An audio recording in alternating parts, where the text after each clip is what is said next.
Okay, good evening and welcome everybody to the Jordan Innovation Program webinar. This is your opportunity to find out about the program that will take you to Jordan and the partners that are going to help you get there with your companies. My name is Ian McCready. I'm representing Ultrahack. We are the facilitators of the program from the practicality side of things. And we'll be hosting this session today. So feel free to reach out to any of the organizers. We have Franklin and we have Johanni also representing Ultrahack here, who will be able to answer any of your questions in the chat. A little bit about the practicalities of this session. What we'd like for you to do is remain muted at all times, but please turn your camera on. This is an opportunity for you to get connected to the partners already in Jordan, and they like to see your pretty faces. I know that many of you are tired after work, but please don't let that put you off from showing yourself. Hello. Hi and welcome. If you have any questions at any point during the webinar, please try to hold them back if you wish to ask them verbally to the Q&A session at the end. But you may also, during the presentations, ask those questions in chat. Many of the partners have multiple representatives here and will be able to address those immediately. We will also put an extract of those questions into the challenge page afterwards for your reference with the recording of this webinar.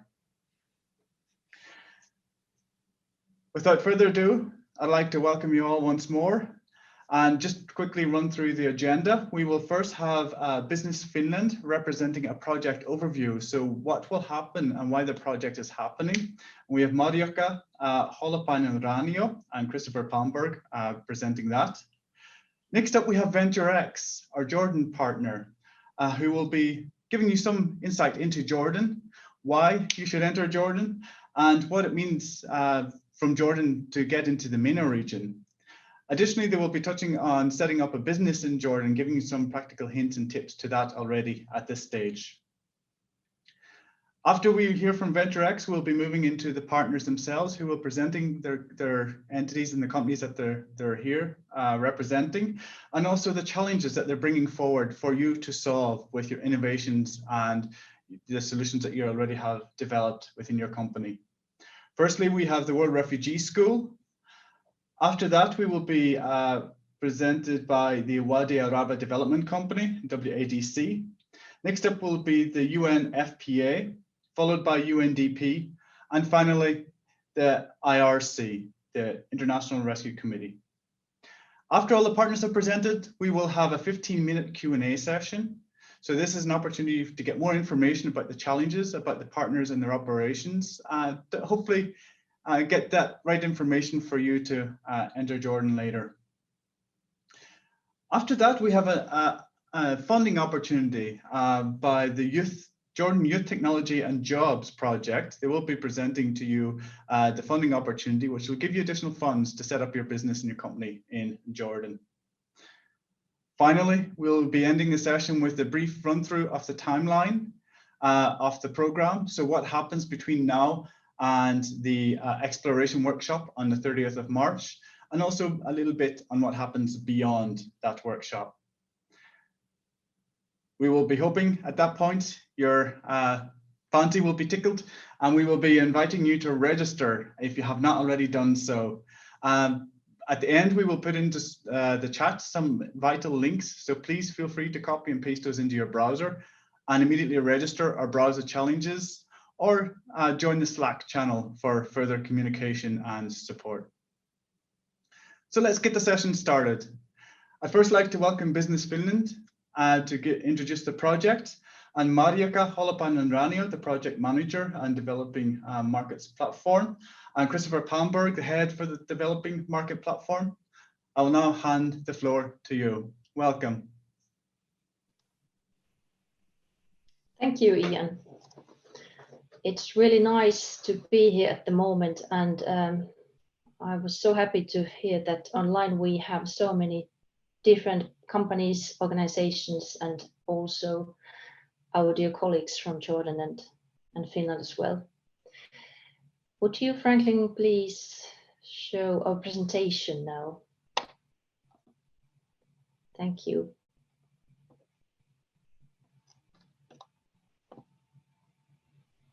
Yes, just a moment.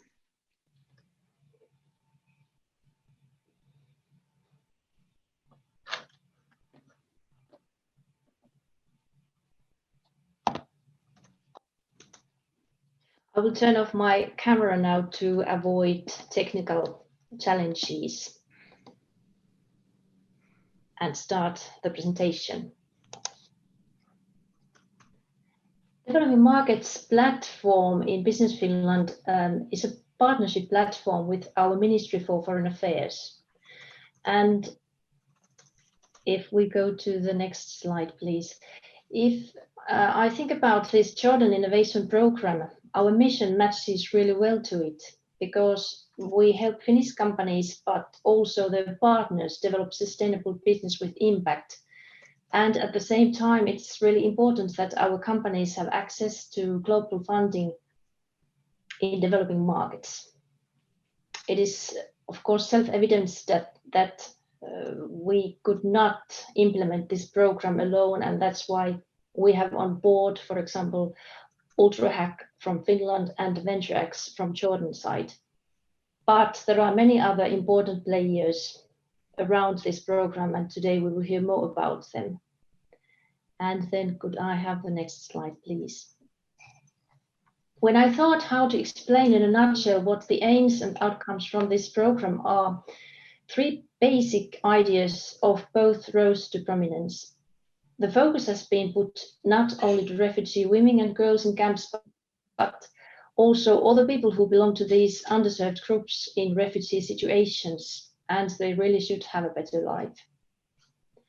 We have many defined challenges at the moment related to health and education, which are the main themes, but also the areas of water treatment and renewable energy continue to be important, and not to forget artificial intelligence.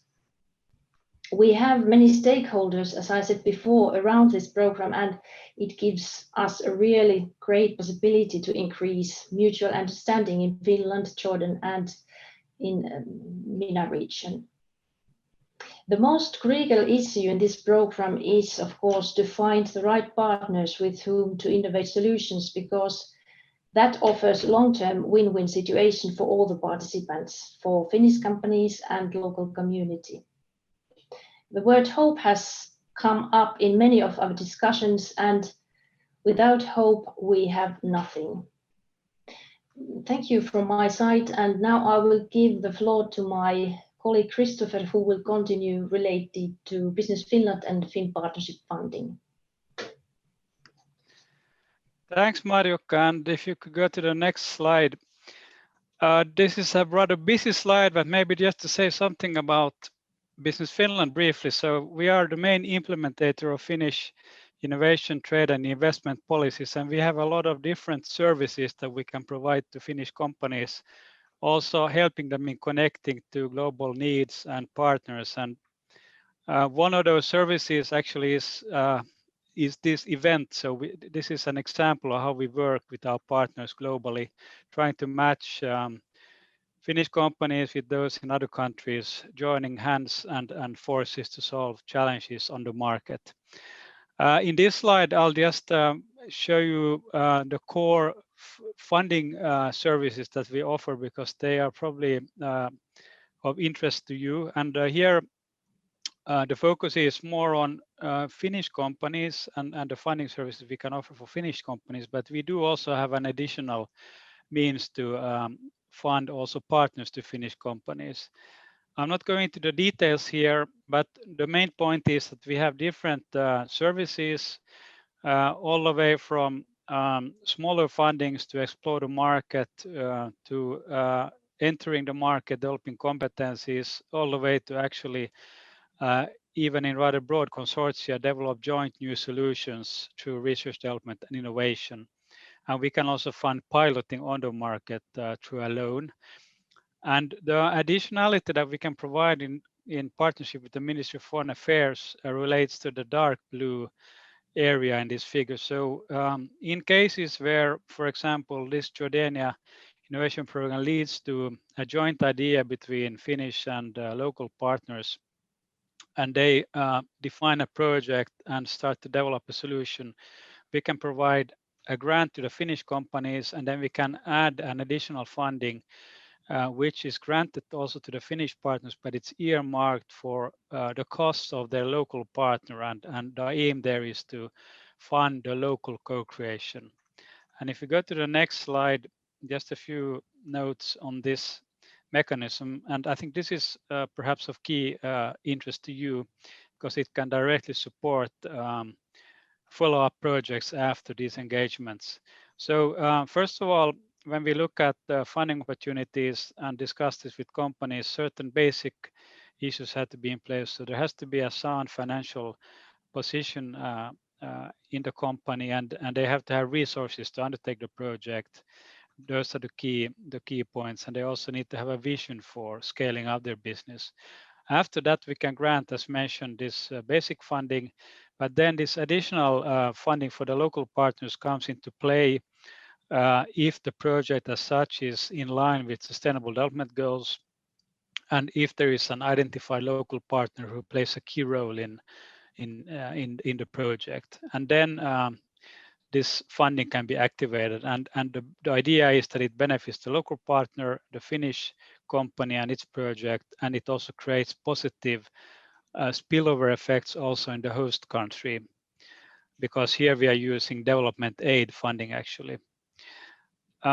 If you go to the next slide, we also work very closely with another agency and a program called Finpartnership, which has a slightly different funding focus. If the need is more to develop a longer term business relationship in the target country, rather than developing and exporting a solution with that partner, then Finpartnership can offer business partnership support.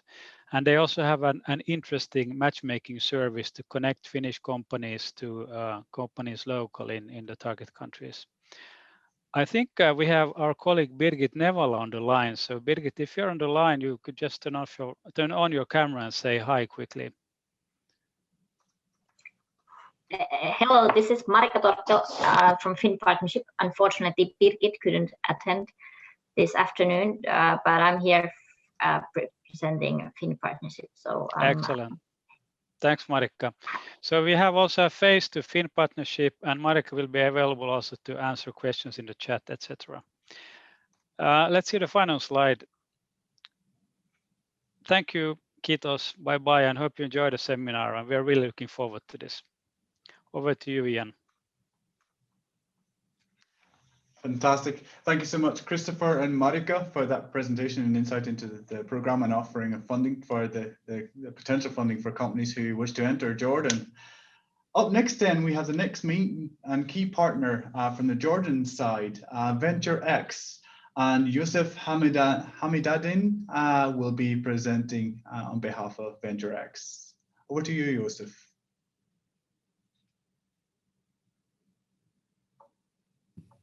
Thank you for the opportunity, and it's really a delight to be here. I'll be basically just taking you through a quick couple of slides talking about what we do, and I'll be focusing a lot on the Jordanian ecosystem and some of the things that can hopefully contribute to the overall engagement of different partners at different levels, and how that hopefully can participate in the success of these different projects. Okay. Let me basically just share my screen in a second.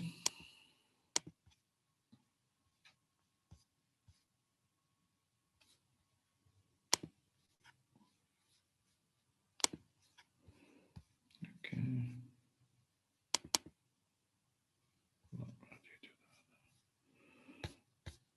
Okay, here we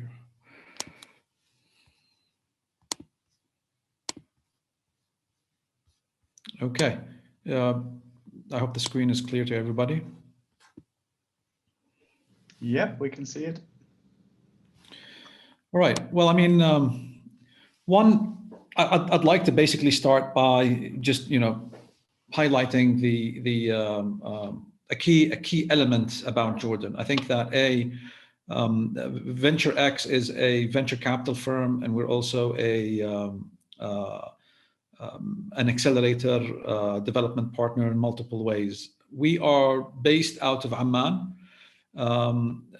and we work in across different playing fields. I think it's important just to highlight the uniqueness of the country itself. So I'll just kick it off by that this is an opportunity where we have and in many ways have continued to disrupt the MENA market. Regardless of the names, if you look at the most recent acquisition that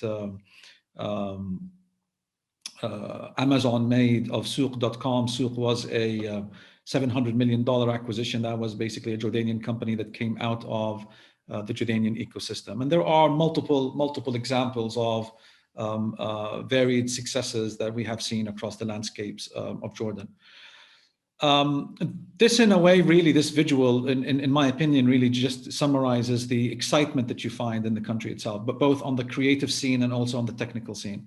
So you'll find that if you were going to implement and apply any specific project that you were considering to do in a Jordanian context, not only will you have access to a great pool of talent, but you also will have access to a bilingual capacity that can serve both the Arab and English markets that we serve from Amman and from Jordan. Amman is unique in terms of its capacity as a small country, but that size actually allows us to be much more capable and have a very strong capacity to deliver on things in a much faster way. At VentureX, our mission is quite simple. What we are working on as an outcome of collaborative work that began with Dr. Yahya al-Majali also, which you'll probably hear later on, where we started to speak very early on in 2016 about the importance of innovation for Jordan. How do we position Jordan as an innovative state? And in doing so, we continued that as a mandate for ourselves in VentureX, where we went ahead and positioned our mission to enable the ecosystem to become an open lab. So it's helping you in Finland try to work across the different verticals that you exist in and see how can different players, government agencies, private sector stakeholders, how can they all work together to really deliver an overall message that allows you to accelerate your growth and become a catalyst for exponential growth that we all are seeking and interested in. So it's really about us working with you to collaborate, work hard to advance your narrative through being present and being active in Amman as a city and as a place. It's important, I think, that the colleagues that we'll listen to from the United Nations will also probably maybe highlight that Amman is a hub for many of these organizations and NGOs that serve the Middle East from Amman and cater to the different countries that are facing different challenges in the context of. So if you have an address here, you're probably going to have access to a lot of these entities across the board.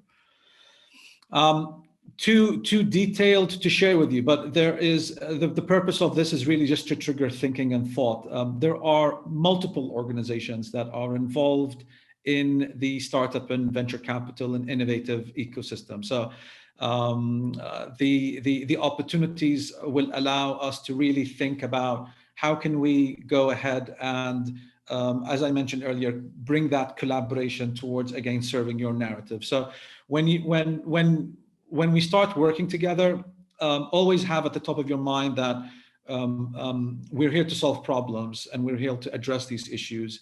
And we know that we might not have the answers firsthand, but we'll find those answers and we can identify the best partners who can work with you to address how you want to roll out a solution, how you want to implement a solution, and how you want to go ahead and bring the market development towards the stage that you are interested in and keen to have.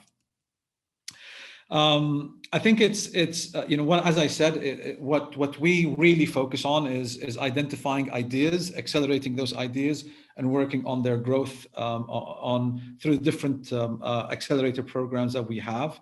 We have two sides of what we do. So on one hand, we do fund management. On the other hand, we do entrepreneurial and economic development.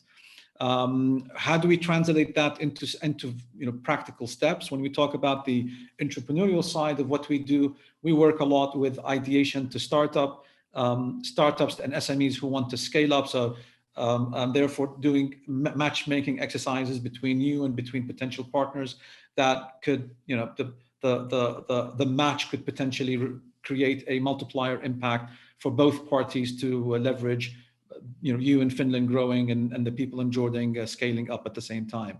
And we also work with local to global expansion. And our purpose of this exercise is really because we want to work with global to local rollouts. And this is the prime driver of the thinking that brought us together around this table to have this discussion, where we would love to see people from Finland actively engaged and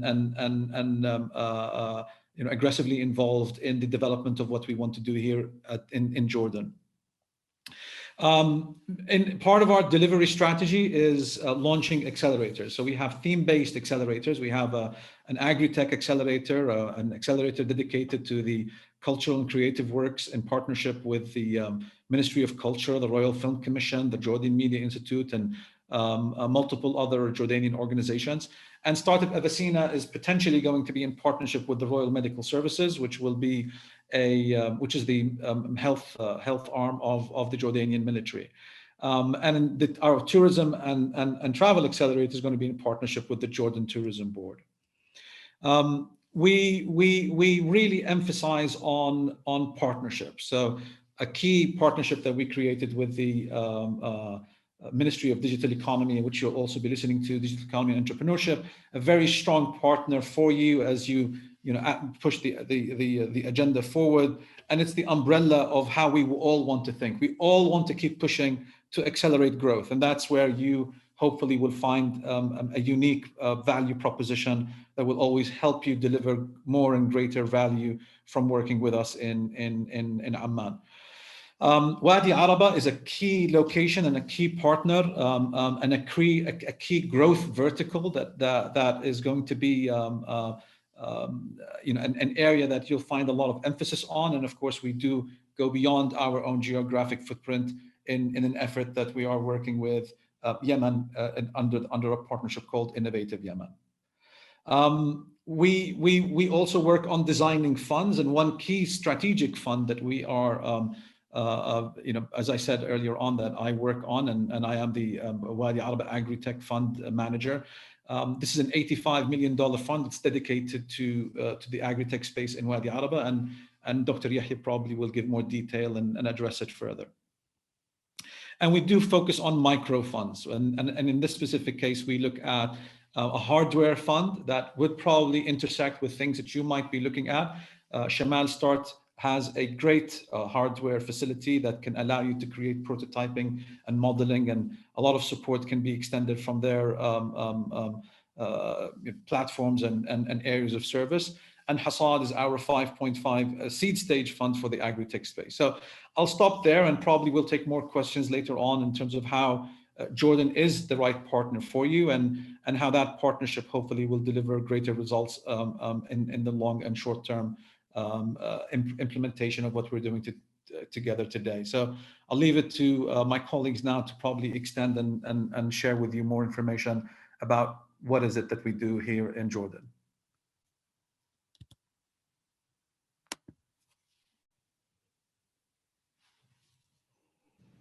Perfect. Thank you, Yusuf, for that insight into VentureX and your activities and what you're doing, offering for the companies represented here as well. Next up, we'll begin with the first of the partner companies that are presenting challenges for the Finnish companies to solve. The first will be Zaid and Jihad Ibrahim, representing the World Refugee School, WRS. So I'll hand the floor now over to you to present your company and the challenges that you're bringing forward. Fantastic. I will be sharing my screen. right now. Can you see it? We can. Great. My name is Zaid Tahabsam again, and I'll be giving a quick overview of the work that we do and the different components of our solution, and then I will be my colleague Mr. Jihad will be talking about the two challenges that we are going to propose for this program. To begin with, I usually like to start my presentation by showing some data about how big the refugee crisis is, and the numbers that we are talking about when it comes to displacement and that community of people. And the numbers are always constantly increasing, and they are as we speak right now. There's almost 80 million people who are forcibly displaced. Many of them come from Syria, Afghanistan, and Somalia. And this population, almost 50% of it is under the age of 18, which makes them fall in the schooling years, which is a huge problem. When we began our work and started to look for solutions to try and solve this huge problem, we came up with a few barriers which we managed to identify. Unavailability of schools or school distance is too far, security issues, violence, bullying, forced livelihood, domestic work, and early marriage. We have psychological traumas, physical disabilities, and when it comes to education, there's a lack of qualified teachers, lack of certification, and there is this very well-known rule internationally that if a child misses formal education for more than 3 years, it is almost impossible for them to get back on track and join the formal education system, which is a huge problem. So our vision is to solve the problem, the education problem for the world's refugee, displaced, and fragile communities. And how will we be able to do that? By leveraging technology to provide a solution that is scalable, affordable, and certified at the same time for the three categories or the three different groups of people which I mentioned. When we talk about a refugee's journey, refugees are constantly moving from one place to another, and it usually takes between 7 to 10 years until they finally reach their final destination and settle in one place or community. And if we go back to one of the main barriers which we found, if a child misses the formal education for more than 3 years, it is very difficult for them to move. And if you can see the yellow dots here, including the white one, they moved, this is just an example, this refugee moved to 4 different countries. And during this journey, he or she got exposed to multiple educational systems, each for the country he or she was placed in. And this is a huge problem. It starts off with the language barriers and the challenges, and then it goes all the way to the different educational components. So our solution is made up of 4 main building blocks. The first one is using the education and learning management platform, which is multilingual. And the nice thing about it is that it is very adaptive. It understands multiple educational learning standards. So with a push of a button, you can convert from, let's say, the GCSE program to the International Baccalaureate or to the Jordanian system, which makes it very unique. Now, when we look at the readiness of teachers, there's a huge problem on that front. So we have a teacher training program that has 2 tracks. The first one focuses on the technical training, where we train the teachers on how to use the hardware and the software provided. And the second track is to provide them with some leadership skills to help them facilitate the classroom and deliver the education to the children. We also have the content, the global content repository, which is, think of it as an app store where we gather content from different sources across the world, and we cross-reference them in the back end against the learning standards of the different educational systems we have to make the transition easy for every single refugee enrolled onto our platform or within our school. And then finally, you know, to me, this is one of the most important building blocks. A lot of the, you know, educational initiatives involved with refugee education, you know, we really appreciate all the efforts, but they don't offer formal education. So by the time the refugee completes the program, he or she they don't have an accredited certificate that can help them pursue, you know, higher education or some other, you know, advancements within their careers. So what we do is our program, schooling program, has been accredited and certified by City and Guilds of the UK, so that every refugee child from the World Refugee School will graduate with a certificate that is recognized on an international and global level, which can help them, you know, pursue their education and provides them with equal chances, just like any other student across the world, to pursue their higher education and move from one educational system to another. For the sake of time, I will, you know, leave the floor to my colleague, Mr. Jihad, so he can talk about the two challenges. But before I do that, you know, here are some of our projects and activities: North Syria, Zimbabwe, Somalia, and we have two projects, smaller scale projects in Jordan.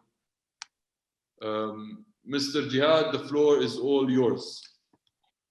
Thank you, Zaid. I'll just carry on from where you left.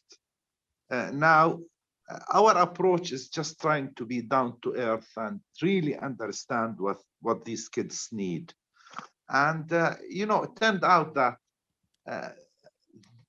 they need to be able to present their credentials and thus get accepted in the host schooling systems more than anything else.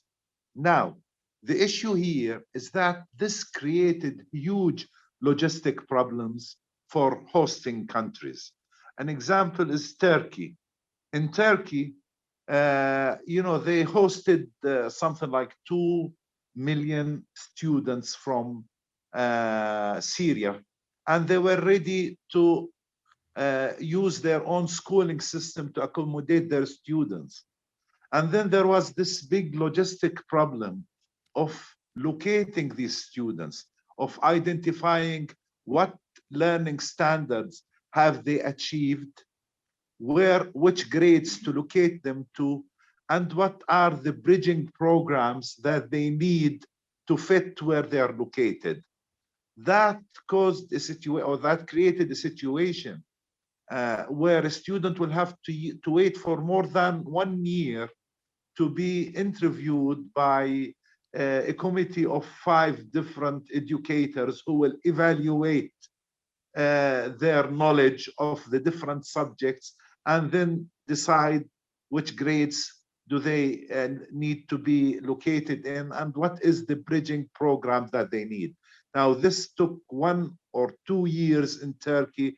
I think it takes almost the same amount of time in Germany and other places, and that's totally lost time. So what we're proposing here, or the main challenge, is to automate the process of identifying the learning standards that these kids have achieved and where do they belong in the new schooling system, and what are the proper learning resources and courses that they need to close the gaps. Now, when you start thinking about, well, this is all data, and always when you start thinking about data-centric systems, the best tools, or some of the best tools to use, are artificial intelligence and machine language that could actually automate this process based on the different components of the educational system that they have. And therefore, our initial ask is really to have a partner with sufficient knowledge of the different AI and machine language libraries that could help us develop a system.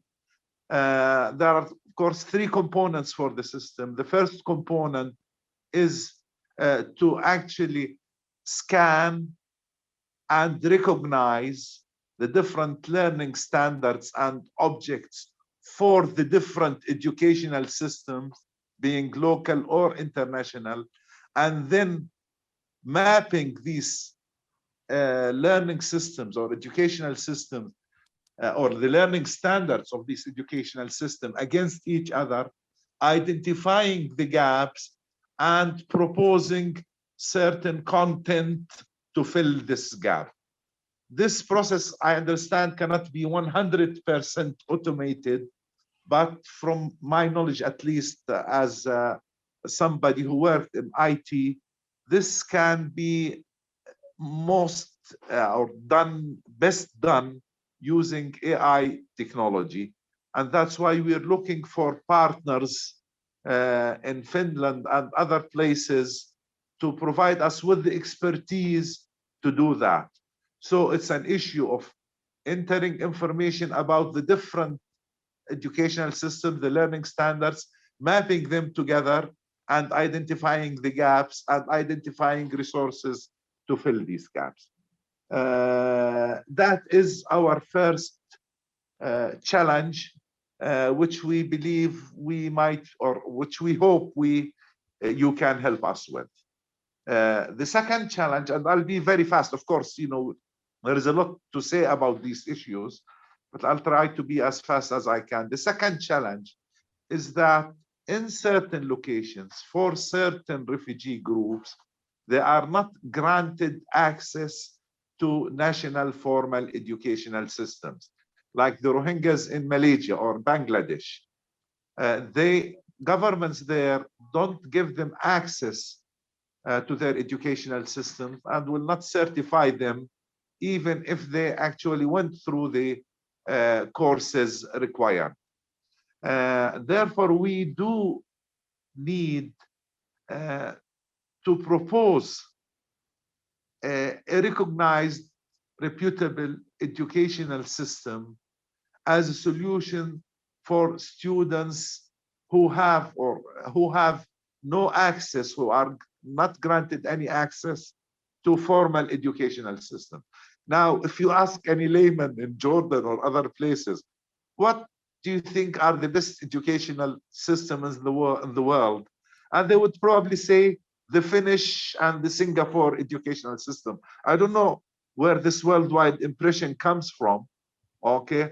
But it would be fantastic if we have a bridge or a link with educational institute in Finland, whereby we are granted access to their educational resources and curriculum, so we can translate them into different languages, and then this program of ours can be invigilated, of course, assured, and eventually recognized and accredited by Finnish organizations, Ministry of Education, etc., etc.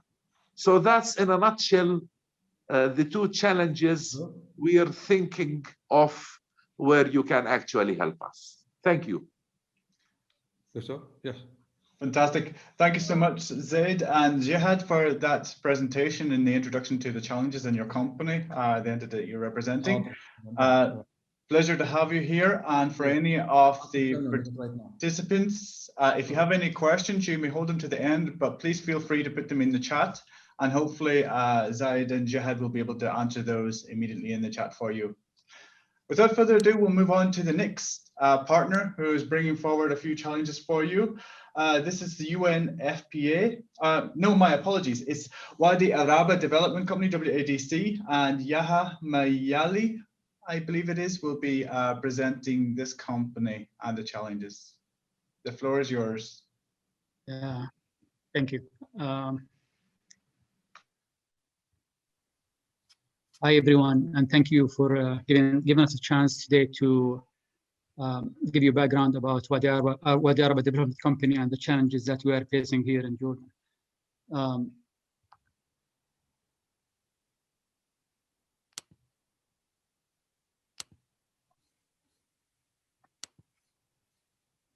Wadi Araba is located in the southern portion of Jordan. It's bordered with our international border with Israel from the west, and from the Dead Sea from the north, and Aqaba, Gulf of Aqaba in the south. A slightly populated area, maybe around 10,000 people. They live in that area with a population density of 5 people per kilometer square. This is roughly the location of Wadi Araba relative to the Middle East. Wadi Araba, I mean, development started in that area since 1981. And there was lots of investment happened in that area. Although until now, I mean, what we noticed when we took the mandate of developing that area, that maybe around 70% of the population, they are still under poverty line. 30% they are unemployed in that area. On the good side, I mean, the money invested in that area, there was lots of infrastructure that happened in that area. So each population or each town, they are connected to electricity, they have roads, they have drinking water supply, of course, with some challenges. And what we did, I mean, the first thing that we did in 2017, we did a integrated master plan for that area. And we identified the needed infrastructure for that area and investment opportunity and how we can promote those investment opportunities. So the three components of that master plan is the conservation of environment and heritage. The outcome was, and economic development and the improvement and the condition of the communities. The outcome of the master plan, we identified 3 areas or 4 areas, 4 hubs. One of them is going to be agricultural hub. The second one is in the middle, called Bir Madhkur, which is the entrance to the western entrance to Petra. This area will be promoted as tourism hub, and Arisha, which is in the center of that region. We are promoting it as health, vocational training, administration, and supporting services. And the most remote southern part is Rahma and Qatar, which will be promoted as a hub for transport, logistic, light industry, and movie industry. We also identified the existing agricultural farm, how we can expand those, and we identify area that will be suitable for livestock development. The government committed after the master plan, committed with a certain budget for the company, but because of the huge area, I mean, we're talking about 2,000 square kilometers, which is like 3% of the area.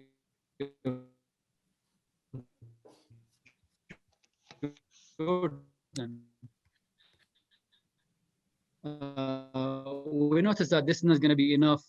And the reason for launching this fund, we said, okay, instead of owning each project, what we can do, we can, some of these pipeline projects underneath the fund, the target or our sweet spot is to own maybe 10, 20%. So instead of having, or instead of establishing 1 or 2 projects every year, we can multiply that by 5. This way we can hire or we can employ lots of people in that region, and even in the southern region of Jordan, and work on the creating jobs for the locals, hosting community, and the refugees. This is quickly the fund. It's about 85 million. General partner committed, which is VentureX, committed 850,000.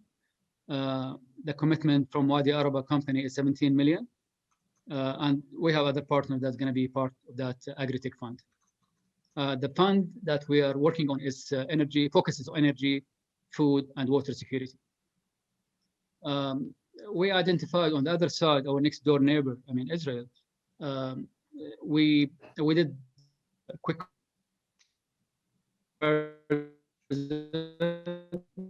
just to make sure that we have the benchmark, and we noticed that they already have 60% of the fruit and vegetables that get exported from Israel come from Wadi Araba. And the Wadi Araba, it's one valley, but it's split in half between Israel and Jordan. And the focus again, the focus of the Agri-Tech Fund is try to work on a novel farming system, post-harvest, smart farming, livestock and poultry, efficient irrigation and water management system, farm to consumer. I mean, in Jordan here, almost 30% to 40% of the produce get wasted after harvesting. We're looking at crop protection and fertilizer and biotech. Of course, I mean, aquaculture, special crops, waste tech, and farming technologies. The challenges that we are facing in Wadi Araba, it's mainly it's related to health, environment, and education. You know, after COVID-19, the pandemic has put strain on healthcare resources worldwide, as well as Jordan, to reduce such tension on the hospital resources. So what we need is more home care, remote healthcare, automate some of the tasks. Thus, we can reduce the workload of doctors and allowing them to focus on intensive care. At the same time, patients receive needed quality care and health information.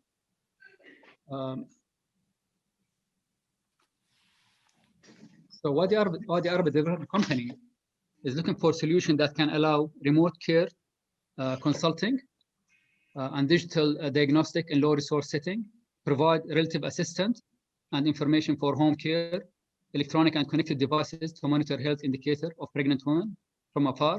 I mean, people, I mean, women, they have, if they decide, if they want to give birth, they have to travel maybe around 100 kilometers, either to Aqaba, which is in the south, or to Amman, which is like 200 kilometers to the north. The ideal solution that we are looking at is to look at low resource settings, weak internet connection, electricity interruptions, and work on mobile devices. So the solutions, the challenge is, one of the areas that we're looking at is try to look at digitalization in Jordan of healthcare system. Here in Jordan, maybe around 75% of hospital and healthcare center, they are not connected to electronic health record system. So you can see that there is overlap, there is abundant, redundant treatment that happens. So, and we know that Finland has very advanced digital health record systems. So Wadi Araba Development Company is looking for a leading Finnish partner to pilot and deploy such system in Jordan context. The solution that we are looking at is digital health record system, allowing health information exchange amongst health center, hospital, both private and public, and the patients. The system should be secured, preferably interoperable, and work in low resource setting.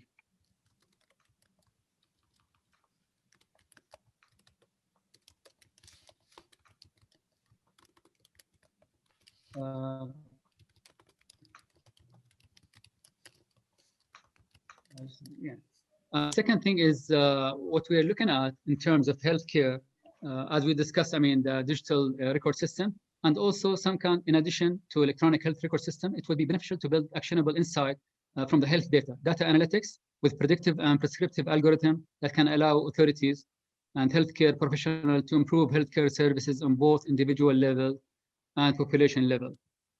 The solution, expected solution, we're looking at to develop an healthcare solution with actionable insight and algorithm to support personal healthcare services, allowing the doctors to make better diagnostic and provide necessary health information and advice more effectively to the patient, and to develop analytic algorithm that monitor population health and provide insight and recommendation for authority and hospital to manage their health resources, communicate necessary health information on a large scale, and control population health.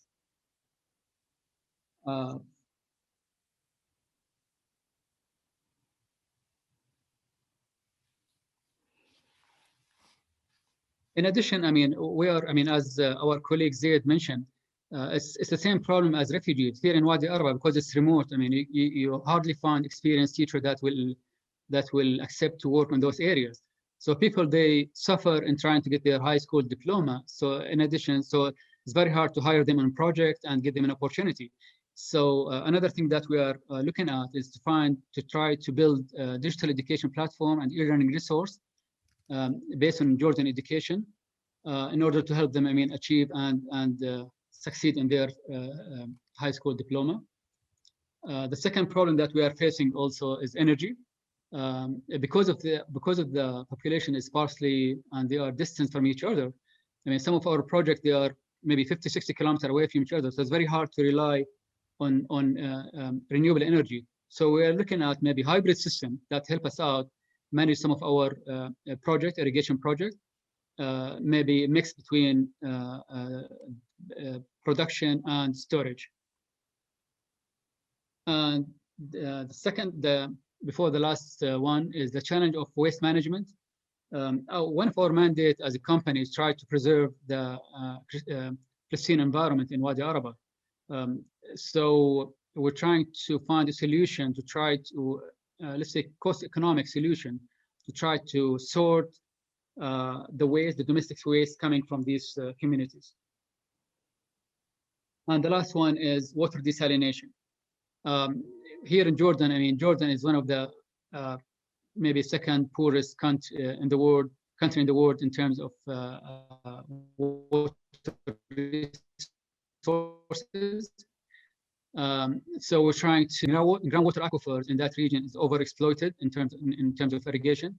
So the idea is try to work on desalination, some of the brackish wells in that area, and maybe tap on the Red Sea in terms of desalination to serve the community and reserve the drinking water for the future generation. Thank you. Fantastic. Thank you, Yahya, for that presentation on behalf of Wadi Araba Development Company, WADC. So hopefully those challenges have got the fancy of a few of the companies represented here. So feel free to put your questions into chat for Yahya and his colleagues who are on board here, or keep them until later to the Q&A session. So thank you once more. And up next, we'll move forward to the United Nations Population Fund for Sexual Health and Reproductive, Health. And we have Yara Deir, a GPV analyst, to represent the UNFPA.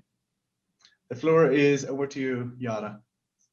Yes, thank you very much. I'm going to start by sharing my screen.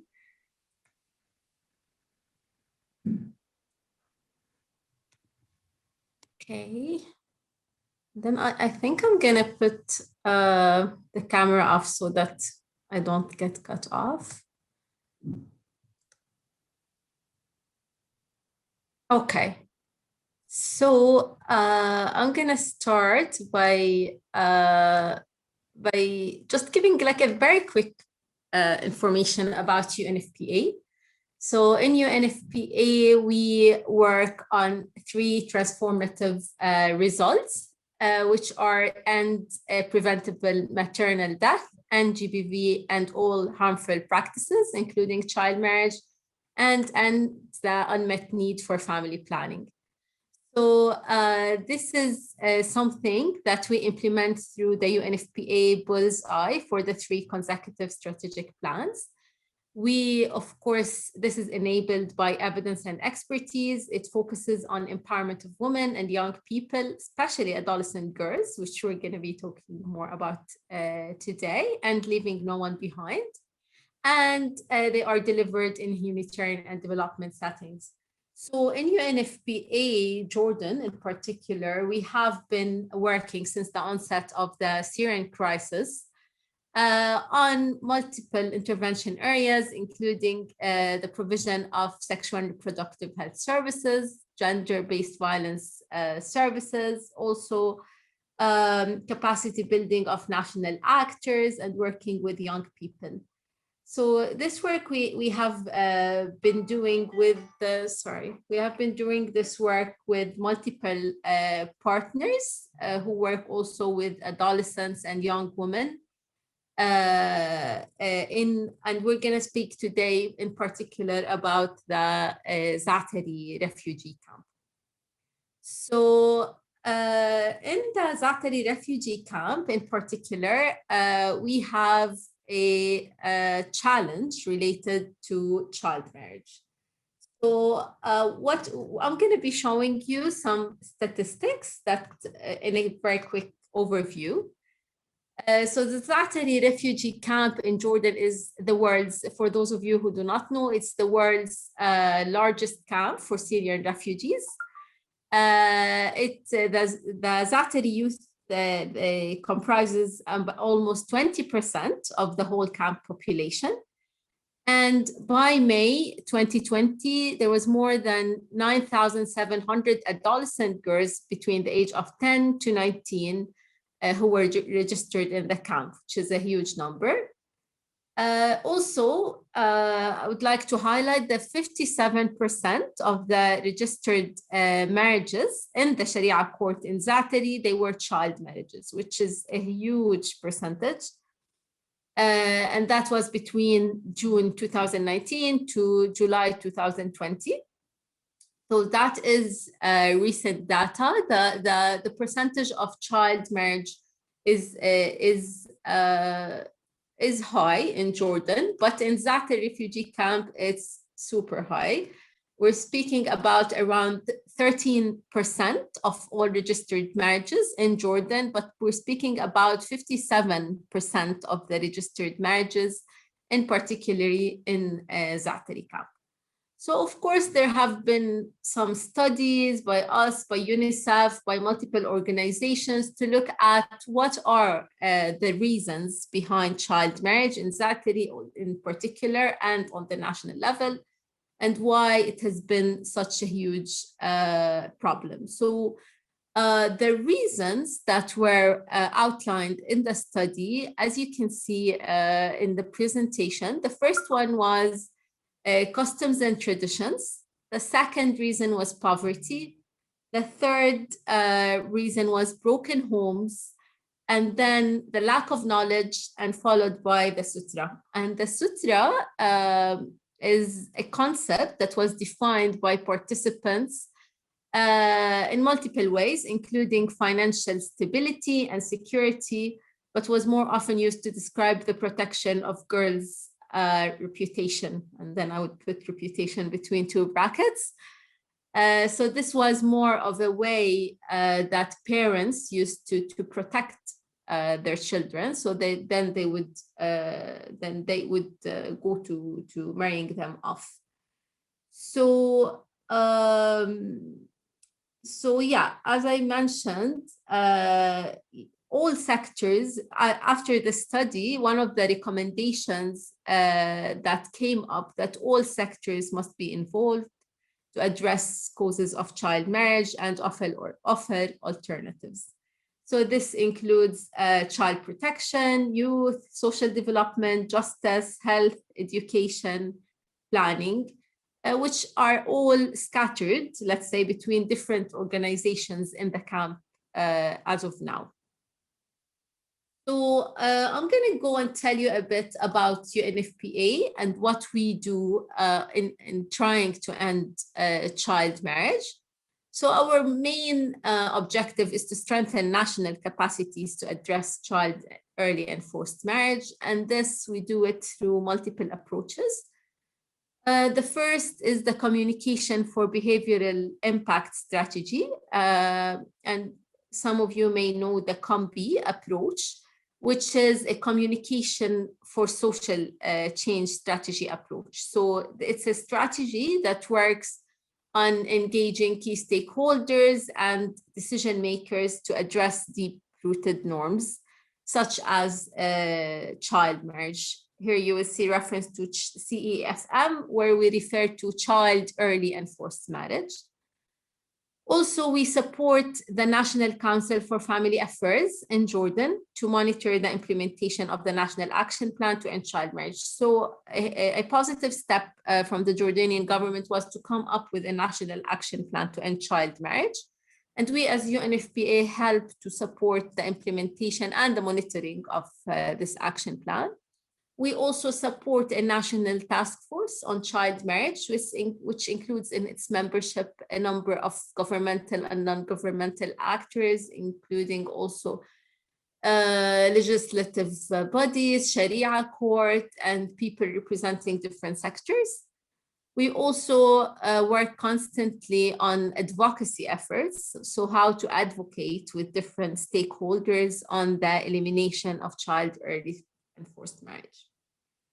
So yes, so So then we were thinking as we highlighted this as a main challenge, we also want to say that it's not that we have not done anything about it. We have done a lot, but these numbers are not decreasing. So what we are looking and what we want to stress that these solutions that we're looking for should focus on changing actual behaviors and engage actively with the adolescent girls. So we have done a lot of awareness, a lot of awareness in the camp, but the numbers are not decreasing. And we need to work more on behavioral change, so a behavioral change approach. The solutions that we look at can be technical, innovative, and leveraging existing technologies or an innovative model to empower the girls and support them in driving the changes. So we also have an adolescent girl center in the camp. So the solutions that are suggested can be piloted through this center, and this we can discuss in more details later. So we have thought of some domains because we also like to brainstorm together about the suggested solutions, also based on the experience that we have in tackling this problem. So first, the solutions that encourage and facilitate girls to continue secondary and higher level education, and families also to support girls' pursuit of education and future opportunities. So this is more related to girls dropping out from school. And so the main domain, the first domain that we were thinking of is a solution to encourage these girls to continue their education. The second domain is solutions that create financially beneficial alternatives for girls and their families to support themselves. So as we said, the poverty and the financial situation is one of the main drivers as highlighted in the study. So maybe solutions that would create financial alternatives for these girls and their families would help to decrease the intensity of this problem. The third one domain is solutions that encourage parents not to marry off their daughters. As I told you, we worked before on a communicational for behavior strategy, which outlined, based also on a study, that parents, in particular the head of the household, are the main decision takers. So one of the solutions can be to encourage parents, to work with parents, how not to marry off their daughters. Then participatory and engagement solutions for adolescent girls in the camp, how to make sure that we engage those adolescent girls in a participatory approach. My apologies, Yara, to interrupt you there. We're just running out of time, so I'll let you finish up very quickly so that we can move on to the next partner. This is my last slide. Okay, so, perfect. So solutions to coordinate the services. So as we said, this includes, this should be a participatory response involving the different sectors. So another thing would be thinking is solutions to coordinate the services across 45 organizations and agencies in the camp. And then other innovative solutions to reduce child marriages and tackle the root causes of child marriage. So yeah, I'm done. This is what we wanted to present. And of course, we're ready to answer any questions. Fantastic. Thank you, Yara. And sorry for that interruption there. No. The floor is now open to the contestants to ask any, to the participants to ask any questions in the chat. So thank you, Yara, for that presentation and for the insight into the UNFPA and also the challenges that you're bringing forward for this Jordan Innovation Program. Hopefully you'll stick around for some oral questions later. Up next, then, we have the International Rescue. No, we don't. United Nations Development Program, UNDP. My apologies. We have Ramzi Mehta and Batul Sabahi presenting there. So you have 10 minutes for your presentation. Yes, I'll try to be brief and stick to the time. My name is Ramzi Mehta. I'm from the Inclusive Growth and Livelihoods team. I'm an inclusive growth specialist, and I'll be presenting United Nations Development Program, our Heart of Amman initiative. And first of all, I'd like to thank you for hosting us. Finland is a good model for Jordan. You know, your GDP is 242 billion and the population of 5 million. It's equivalent even to the GDP of Iraq, excluding oil, knowing that you don't have only that your human capital and innovation and technology is your asset. So we have a lot to learn from the Finnish private sector and how you are impact oriented, and there is always business sustainability in your mind. That's something that we advocate here in Jordan as well. First of all, I'd like to talk about the Heart of Amman program. Can you see the screen quite good? I'll move into the next slides. Yep, we can. It's definitely the Heart of Amman program is an inclusive growth program in Amman, of course. Amman is the capital of Jordan. It's around 70 to 75% of the economic activity in Jordan. Plus, it's a 4.5 million city, so it's a big city. Amman is quite an urban economy, an urban country, and we're developing pathways for sustainable livelihoods, targeting vulnerable Jordanians, Syrians, and Iraqi women and men, especially youth and women. In the less privileged areas of Amman, where there's high concentration and density, plus poverty and unemployment in the city. It's a locally rooted project where we are revitalizing local economy through community initiatives, and we are embracing as well Amman's heritage, which is one of its assets. So cultural and heritage assets are very important in Amman, particularly in downtown Amman, where we have even some Roman antiquities dating back to more than 2,000 years old. It's community driven. We are unlocking income generating opportunities. We're aiming for stimulating local economy and innovation through green economy, and as well strengthening civic participation, sense of community and belonging. Of course, these pathways are inclusive, as I said, of the host communities, refugees, and migrants. We are targeting not only Syrian refugees, but as well Iraqi refugees, and as well Palestinian refugees, which also reside in these neighborhoods. Of course, we are, I said, we are community-based, but the aim is a sustainability pathway. It is a participatory approach, and there is community ownership. And then there is also a pathway and a component for social entrepreneurship and entrepreneurship for youth and women that catalyze as well. They have impact in their business model, and they are socially driven, and they're also tech enabled as well, or innovation enabled. So the next slide shows that we are building resilience to socioeconomic insecurity, to increased access to sustainable livelihoods and inclusive participation opportunities. It's based on analyzing, designing, and implementing. There is a vocational training component, and there is on-the-job training and micro grants for startups and entrepreneurs, in addition to incubation services and acceleration services.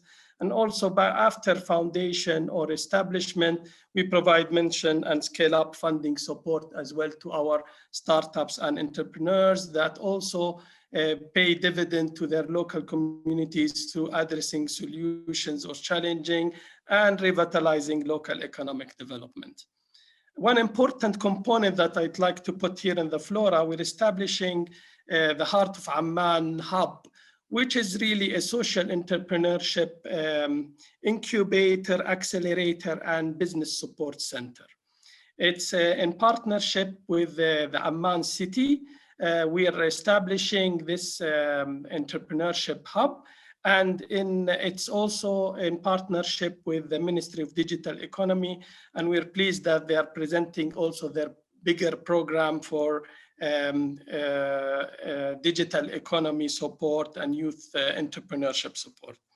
The Heart of Amman is also a venture. It's a startup in itself. It's going to be managed by a founding team that has been trained on how to support social entrepreneurship, and they're also networked with a network of other social entrepreneurship hubs supported by UNDP across the world to have B2B and create what we call joint venture or partnerships abroad.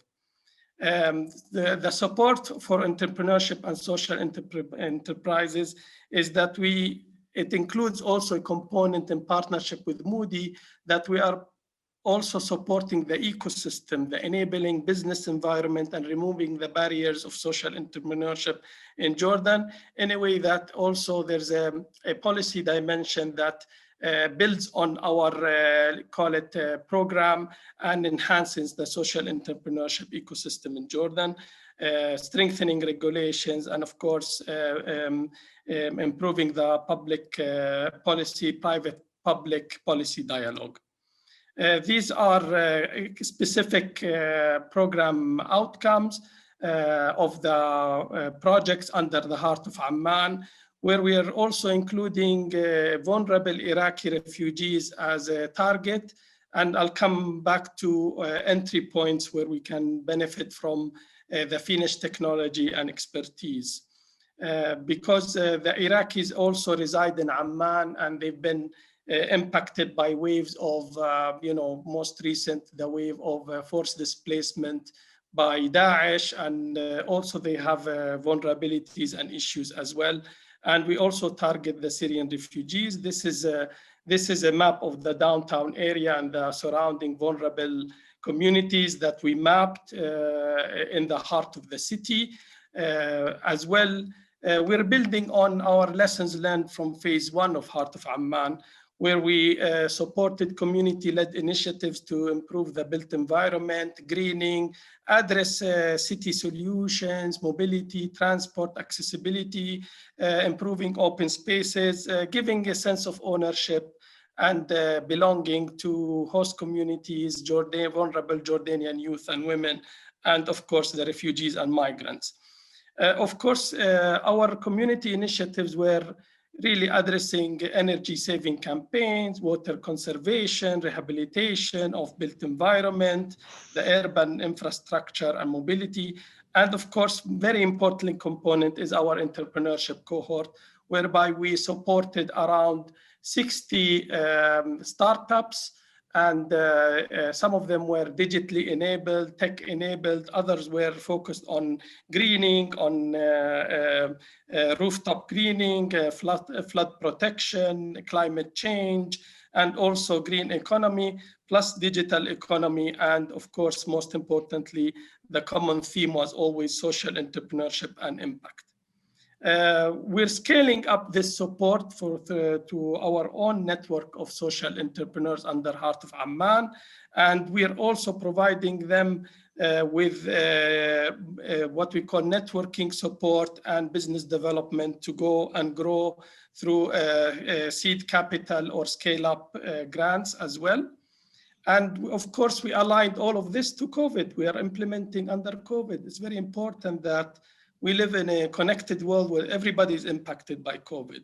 One area that we identified in our beneficiaries and target through our outreach and baselines is that we want as well to advocate mental health and well-being through psychosocial support. And as well, we engage the youth and women to help businesses cope with COVID-19 response, to adhere to social distancing and personal protective equipment, and also move into the new paradigm of the reality of working under COVID. Of course, I don't want to dwell on our assessments and impact. I will be pleased to share this presentation with you. But very importantly, through our assessment, we found how much impactive is having a platform, what we call Heart of Amman, where we bring in the private sector, we bring in the startup ecosystem, we bring the local economy revitalization component, and how it's conducive to creating jobs and self-reliance and self-employment. And the reality is that we look at inclusive digital livelihoods as an era of including people, persons with disabilities, which are a higher percentage, like in the Iraqi migrants, it goes up to 27% in that context. And even in Jordanian context, it's 11%. So the digital livelihoods and being able to work out from home is also inclusive of the most vulnerable, and including women who don't have access or are burdened with homeschooling, etc. They can also be economically empowered and have access to decent livelihoods. This is another assessment of the socioeconomic fabric in downtown. And it shows how much, city and urban context is also always have vulnerabilities and large percentage of refugees. My apologies, Ramzi. Yeah, we're kind of like running out of time again for your presentation, but if you could briefly just show the challenge that you're presenting here, and yes, we'll provide the slides to the participants afterwards, or you can share via the chat. Yes, there are two challenges. First of all is that we want to enhance digital entrepreneurship and digital training for social entrepreneurs, because we think there's also a gap in digital, inclusive digital livelihoods. We're talking about coding, we're talking about self-learning, e-learning, e-commerce, front-end web design, and this is an area that we can partner. The other pitch that we want to do is to connect our network of Heart of Amman entrepreneurs and cohort with potential partnership, whether it's technical partnership or business development partnership or scale up through access to venture capital or other forms of partnerships. And the third entry point is, of course, your experience on mental health and psychosocial support, especially targeting women that feel stressed by homeschooling, etc., and how we can also empower, make them empowered to have livelihoods through gig economy, self-employment, and digital social entrepreneurship. Over. Thank you. Fantastic, and apologies for interrupting you, Ramzi. No, it's fine. I'm took my share of time. Thank you. Not a problem. Feel free to share the presentation via the chat. There's an opportunity to share files there, or we can share that file with the participants afterwards to everybody who's registered for the. Yes, let's. It's easier for me to share afterwards, and this way you can disseminate to everybody. Okay. Fantastic. Thank you. And I think it will be the same for all the other partners' presentations as well. We can share them in one zip file for everyone to access. Up next, that was the UNDP. Up next, we have the International Rescue Community, IRC, with Mohammed Al-Karouti and Wala Shalan presenting there. So welcome.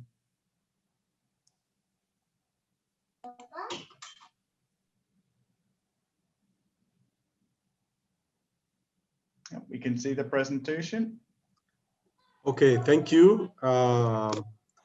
Again, it's a pleasure to be in this interesting webinar. This is Mohammed Al-Karouti. I am the MEAL coordinator, monitoring, evaluation, accountability and learning coordinator at the IRC Jordan country program. Apologies in advance if you hear any background noise. It's a full house here. It's the COVID time, and our work is being done remotely, so apologies for that in advance. I'm gonna turn off my camera for now and go over the presentation.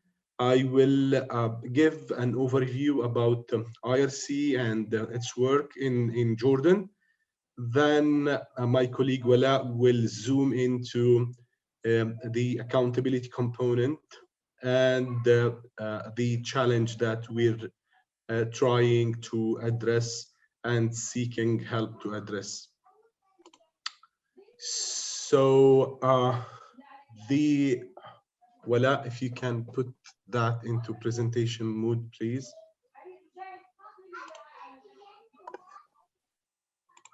Okay. I am on Yeah, okay. I mean the full screen. Yeah. Thank you. Thank you for that. So the International Rescue Committee is a non-for-profit, non-governmental humanitarian organization. The mission of IRC is to help people whose lives and livelihoods are shattered by conflict and disaster, including different types of disaster, including climate change, so that they survive, recover, and gain control of their lives and future. The IRC responded to the worst humanitarian crisis in the world to assess the affected communities and help them recover in different areas, specifically in health, safety, education, and in economic recovery. In Jordan, we have reached to more than 300,000 people as a response to the Syrian crisis. Our outcomes are mainly focused around health, safety, education, economic well-being, and with gender, with the cross-cutting aspect of addressing gender inequalities and trying to be as inclusive as we should be. Our strategic goals are around impact. So we seek to raise the quality of our programs, and we seek to reach more people by scaling up of our programs and strengthening our teams and partners, and influencing through innovation, and making sure that we have flexible, diverse, and stable fund, with, of course, our clients / beneficiaries in the heart of our strategy. So next, Wala, please. So in Jordan, IRC programs in Jordan are focused around economic recovery and development, where we have an enterprise program, an apprenticeship program, and a mentorship program. Also, we have the early childhood program focusing on parenting skills and building child skills, and child-friendly learning initiatives.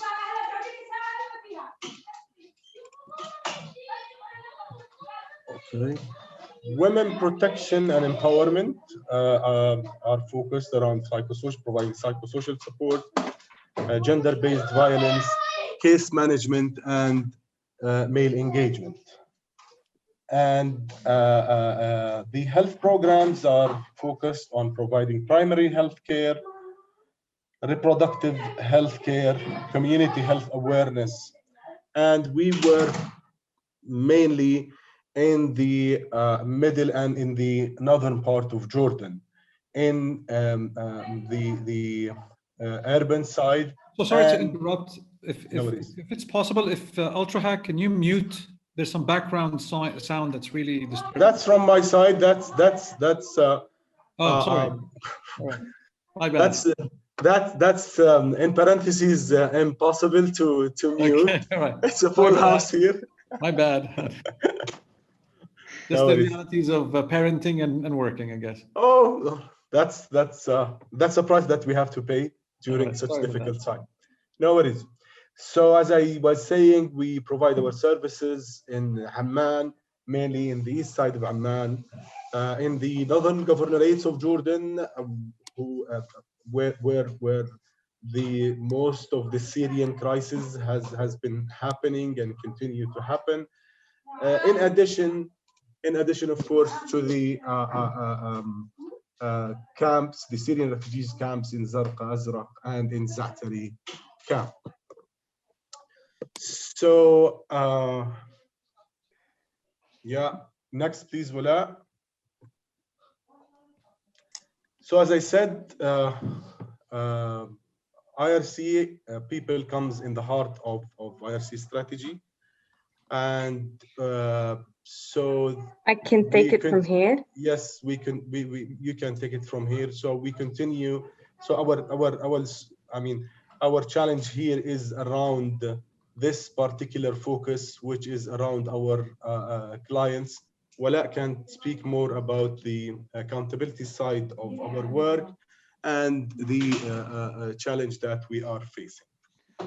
So yeah, following to what Mohammed, thank you, Mohammed. Following to what Mohammed have mentioned at the beginning of the presentation over the IRC's 5 main strategic objectives and emphasizing on people goal coming at the center. Now the IRC, since its beginning, adopted a client-centered approach by initiating the client responsiveness concept, which simply and basically means listening to communities, analyzing the received information from communities, and of course, reacting effectively and efficiently. Okay. Now, a closer look on what I have mentioned now. By listening to communities, I'm referring to different data collection methods that the IRC does to understand the perspective of the communities that it serves and targets. We have different proactive and reactive channels, which helps us capture the individual's point of views. Proactively, we conduct systematic monitoring and programmatic surveys. And in regards to the active channels, we give the individuals an opportunity to contact us by themselves to share their voices. We have established the feedback and response mechanism. We refer to it as FARM. I'll provide you more information about it as we move on with the presentation. Now for data analysis phase, it comes in different levels. As we try to capture the findings and trends from all collected data and we try to link it with IRC's goals, communities' needs and working processes, aiming to map out the areas of focus for the organization and improving work quality. Finally, here comes in the cycle of responsiveness is reacting and responding to the identified findings and trends.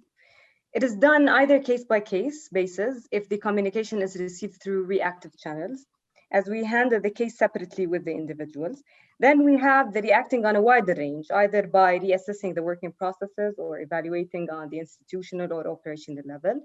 The wider level of reaction is done based on the report's findings and discussions with the sector's leads, senior management team, and communities as well.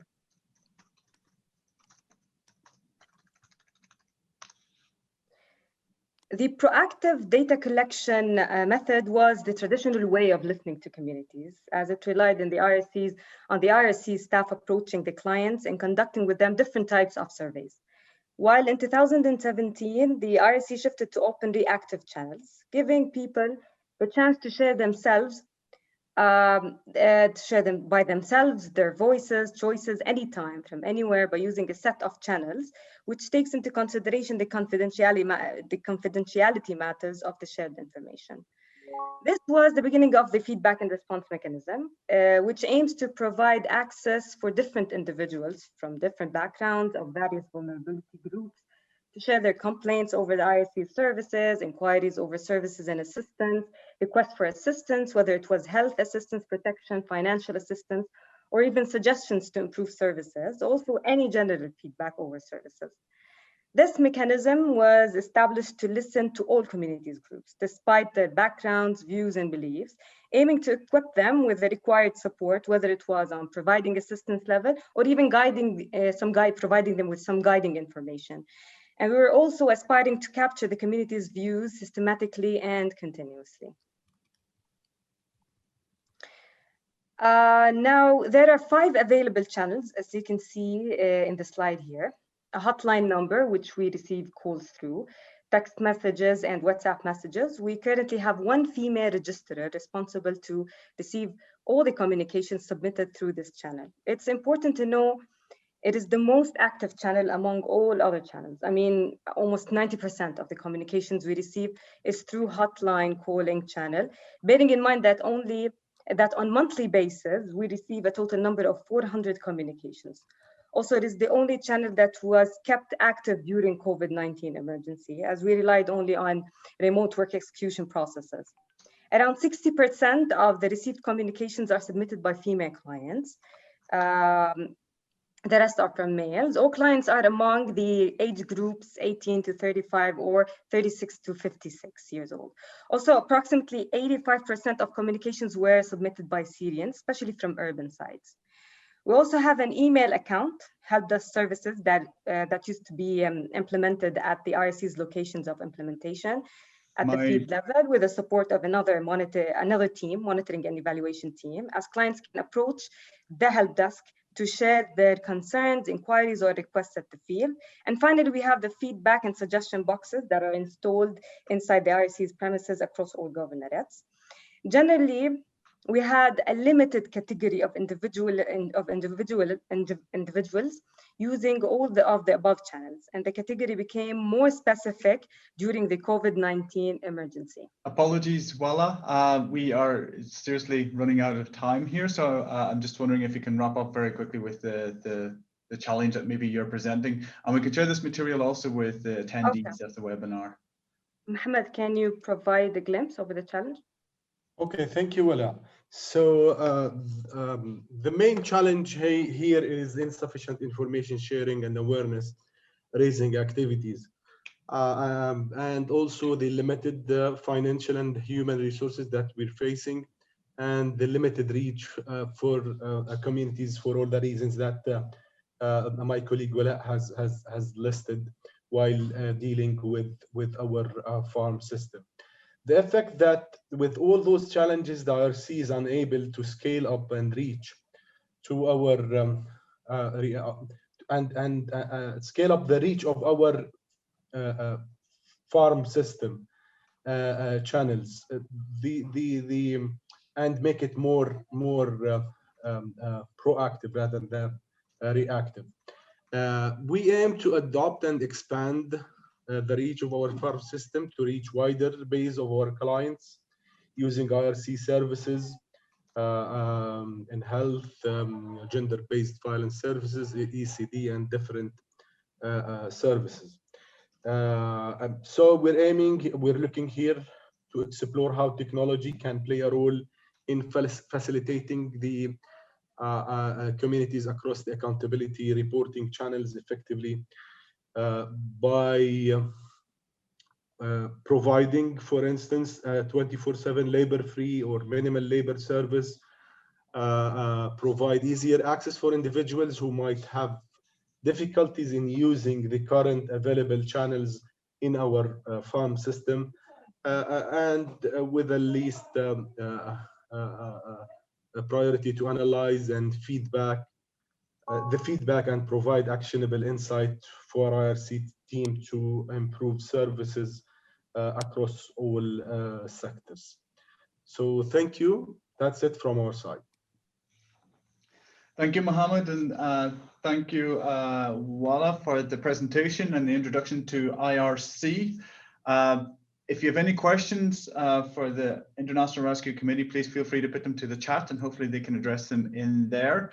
As we're running swiftly out of time, before the Q&A, I would like to introduce to you Rashad Bibars from the Jordan Youth Technology and Jobs Project.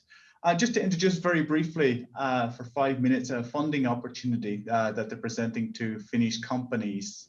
So are you online, Rashad?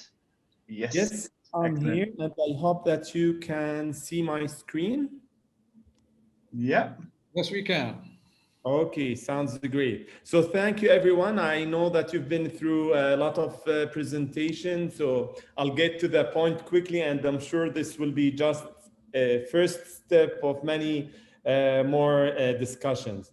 So just to re-emphasize the position of Jordan and the efforts that Jordan is doing in having a dynamic ecosystem that supports innovation, at the same time, there are several projects in place to support entrepreneurs and startups, as well as the innovative international companies who want to come to Jordan to work with Jordanian businesses and expand, hopefully, from Jordan to the region. We've been into many great success stories in Jordan with international firms who were able whether to partner with Jordanian firms and expand, or actually having bases for them in Jordan. And that's all. If I want to summarize it, is to several first efforts from the players in the market, the actors, the companies themselves, the connectivity and the infrastructure that has been available, the, I would say, digitally skilled talent pool that Jordan provide, and that's definitely at the same time is what we are trying to enhance and improve and make it more abundant. That's, I mean, one of the core pillars of our project, which is the Youth Technology and Jobs project, which is implemented by Modi and financed by the World Bank, where we really want to institute the strengths of the infrastructure that Jordan has to move forward with digital transformation over the government digital services, which opens also more opportunities for Jordanian and international startups and innovative companies to join this journey of digital transformation. But I mean, to do so, I think we also need to invest in our youth and invest more in the skills and to be more attractive to the international companies, where they can work with a pool of really top-notch talent. That's why our programs will be focusing not only on the current pool of skills, but it will be for upskilling, reskilling, and actually we have invested now in a program that will start an overall for the digital literacy content, starting schools in Jordan, especially the public sector schools where the most of students there. But I mean, let me give you in a nutshell. So what you as a digital firm coming to Jordan, you can benefit from. First, we have an incentive for you if you are gonna to expand in regions out of Western Amman to salary subsidies for your new staff that can cover up to 50% of their salaries to a period of 6 months. And here we are not talking about just recent graduates, as many of the programs have. And we're not only ICT-centric graduates, because you as companies, we know you might need people in project management, customer service, you need people in marketing. So it is open to different type of jobs that you're looking for. We have the Grojo market expansion, which is also a matchmaking grant for you if you're expanding from Jordan to international markets, with, of course, a key objective that you're, if we may say, expanding your kitchen in Jordan, having more Jordanians serve your clients regionally and internationally. So if you decide to come to Jordan, we'll helping you in matching grants to cover up to $100,000 to cover basically the costs of implementing your business development plan. If you're in Jordan and you want to serve Qatar or Saudi Arabia and you need an intermediary there, a business development person there to help you with key milestones, these costs can be covered through us in addition to other incentives. Last but not least, when it comes to direct incentives, we have established a mechanism where we are institutionalizing what we call National National Skills Council for ICT. We are injecting $22 million for the next 4 years, where we will be able to invest in the latest digital skills needed, whether for your existing or upcoming staff. So if you come to Jordan and you say, listen, if I want to expand to Jordan, I need to have a pool of AI experts or data analysts, and you have a specific, let's say, service providers that we can qualify, we can cover the costs for these types of training, as long as you're promising to hire part of them. So if you need a 15, let's say a group of 15 people, we can have a course for a training incentive bootcamp for 30 people, and you can pick the best 15 for your program. So that's something where we are actually supporting you in having the right talent that you need, or upskilling them so you can hire them and ensure that your expansion in Jordan is accompanied by availability of resources needed for your expansion. One more things that I want to highlight, because that might be of interest to you. Our project would like to expand the concept of the gig economy. And you know what I mean when we're talking about these platforms that generate what we call short-term income generating opportunities. And it could be in any field, whether it is a carpenter that you're looking for, or top-notch data scientist that you're looking for. So if you have a platform and you partner with a Jordanian NGO or CSO that helps generate jobs for youth, women, and refugees, we're able to support with up to $200,000 US to expand this, to help you onboard more Jordanian youth and women. But most importantly, the marketing of these platforms and ensuring that it is bringing businesses to this constituency who are the youth, women, and refugees. Last but not least, we're gonna establish 3 to 5 tech hubs in underserved communities, but with high agglomeration in Jordan. Those tech hubs could have different models, whether it's a model that focus on co-working spaces, training, networking, incubation, plus if you have a model that you have been exposed to, again, is it Finnish, is it international, is it European, that you can bring to Jordan and say, here's a model that has been proved success, we would be investing in 2 things. One, helping you in the operational cost for up to 3 years to run it. And most importantly, the cost of the refurbishment of selected spaces to make sure that it qualifies as tech hubs. So we're gonna launch for that one a specific request for proposals. Whenever it is available, we'll share it with you. And if you're interested, we'll be able to give you more information. Thank you. I know you've heard a lot today. These are considered as teasers for you. We're happy to talk to you, listen to you, and hopefully support you in your expansion in Jordan and creating partnerships with our Jordanian firms and institutions. Thank you so much. Thank you, Rashad, from the Jordan Youth Technology and Jobs Project, for that introduction into the possibility of funding from your side for many of these Finnish companies. So before we actually get into a Q&A session, I would like to maybe give you a little insight into what happens next, so that if you don't have any questions, you can drop off the call. So a little bit about the phase and what happens in the timeline of the actual program. So we're here at the webinar and the registration is open, and we are welcoming you to now apply for the program to get entry into this, to get the support from the partners on a much greater detail during the exploration workshop, where you'll find your potential fit to the challenge, and also start to plan out how you will actually enter Jordan to support that challenge. The deadline for registrations is on the 18th of March.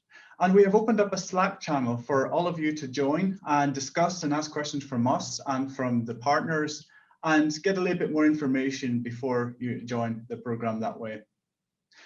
Refer to the challenge page, as there might be some updates and challenges and some information on the schedule and the program itself. So please keep referring to the challenge page at all times for the up-to-date information there.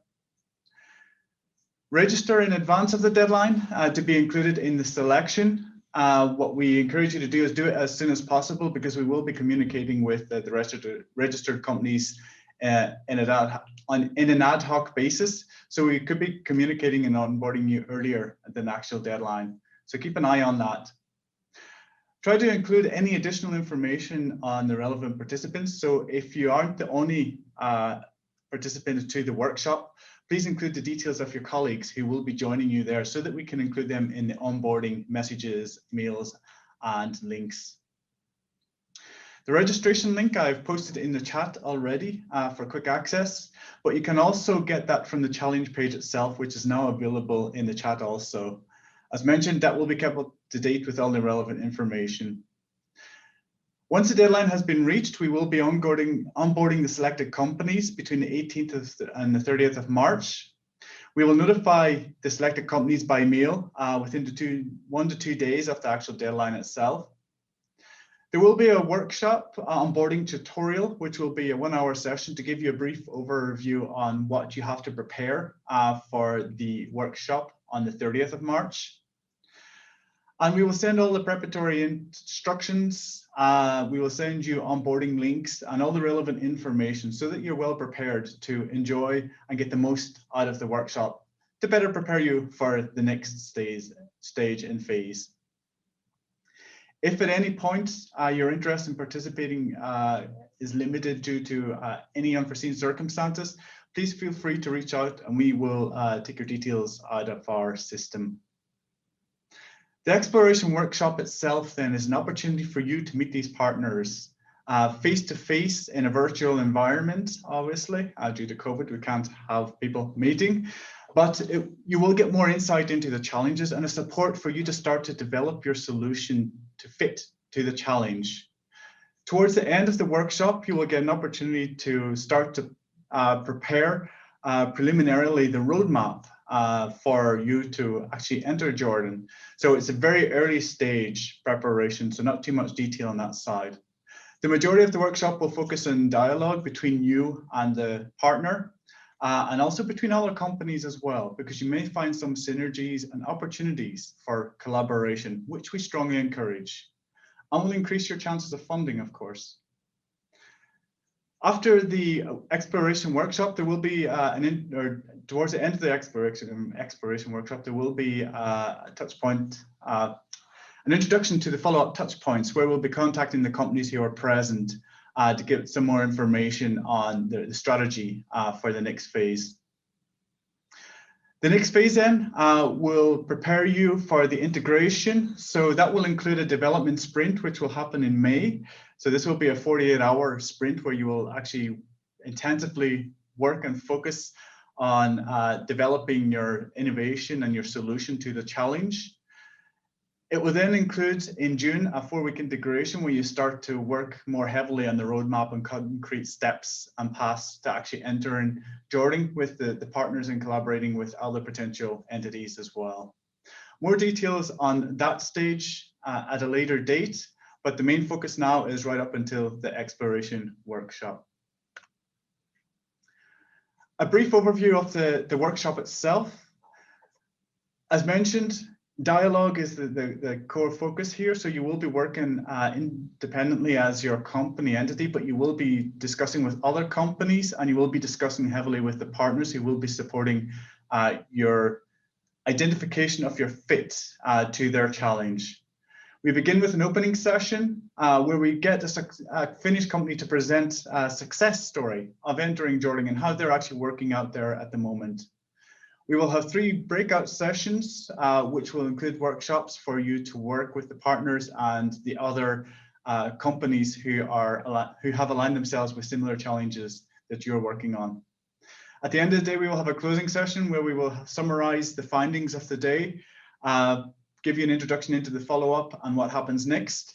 And Business Finland and Finn Partnership will give more insight, a deeper insight into the funding possibilities and how to reach that. From my part, I'd like to thank you for this webinar for the Jordan Innovation Program. It's empowering vulnerable communities, it's creating an impact, and it's an opportunity for you to enter Jordan through your innovation. As mentioned, the registration date is the 18th of March. Don't miss that. Register via the link in the chat or via ultrahack.org Jordan Innovation Program. Thank you all for your attention. This session has not ended yet. I would like to now open the floor for questions to the partner companies, to Ultrahack, or to the facilitating companies, Business Finland or VentureX. So thank you all for your attention, and please send us your questions now.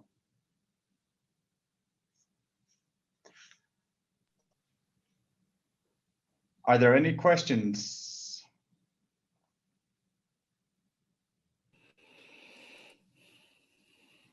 Yes, I have a small question.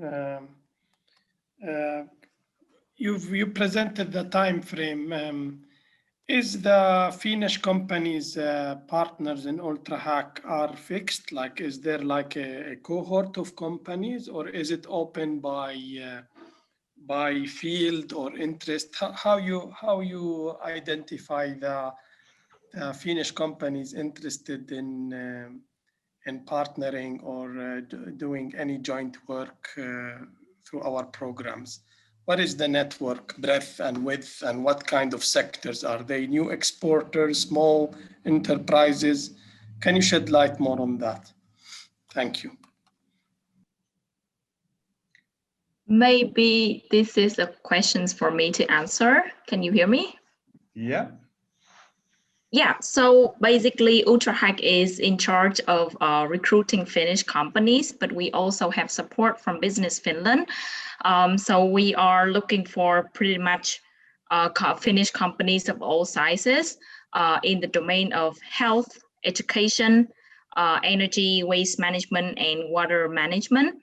So all the challenges that, all the companies that are relevant to the challenges, there are also AI company or general IT consulting companies, as well as there are some challenges that are a bit more open to all IT companies. So Ultrahack is now looking for Finnish companies pretty much through our channels, as well as reaching out to the companies directly. So we have a database of companies that we also reach out to. So these are the activities that are being done from our side. Yes, what's the size of the companies? Are they SMEs or large or small or micro? Yeah, so the program is open for companies of all sizes, but we are focusing now on startups and scale up or established SMEs. Okay, good. So it's better to make them with SMEs as well, correct? Yes. Thank you. So that maybe as Ultrahack, our background is that we do different kind of innovation challenge programs and hackathons, and in this program, this is not sort of meant for sort of early startups or student type of. So the main criteria is that the selected company should be capable of going out and doing business in Jordan. So that limits the maybe the early startups from the program. Okay, thank you. Thank you, Ramzi, and thanks, Franklin and Juhani, for addressing that question. Are there any further questions that the companies would like to present to the Jordan partners or Business Finland?